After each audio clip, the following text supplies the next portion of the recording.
Hi friends, rights of an arrested person as per Bharatiya Nagarik Suraksha Sanhita తెలుసుకుందాం. First right, ఒక accused person కి police inform చేయాలి అది బెయిలబుల్ అఫెన్సా కాదా అని. అది సెక్షన్ 35 to 40 ఆఫ్ BNSS లో వస్తుంది. అలాగే రైట్ టు ఇన్ఫర్మేషన్, రిలేటివ్స్ కైనా ఎవరికైనా వాళ్ళు ఇన్ఫార్మ్ చేయొచ్చు ఎక్కడ ఉన్నారు, సిచ్యువేషన్ ఏంటనేది. అది సెక్షన్ 48 ఆఫ్ BNSS పరంగా తెలుస్తుంది. అలాగే ఒక లీగల్ అడ్వైజర్ నైనా అడ్వకేట్ నైనా వాళ్ళు పెట్టుకోవచ్చు. అది section 43 sub class 3 of BNSS వల్ల మనకు అవైలబుల్ గా ఉంది. అలాగే మేజిస్ట్రేట్ ముందు 24 hours లోపల హాజరుపరచాలి.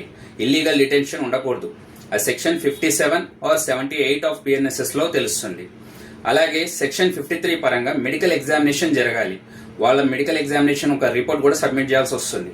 అలాగే అరెస్ట్ మెమో అండ్ డాక్యుమెంటేషన్ ఇవన్నీ కూడా ప్రొడ్యూస్ చేయాల్సి వస్తుంది. రైట్ టు బి సైలెంట్ కూడా ఒక రైటే అక్యూజ్డ్ కి.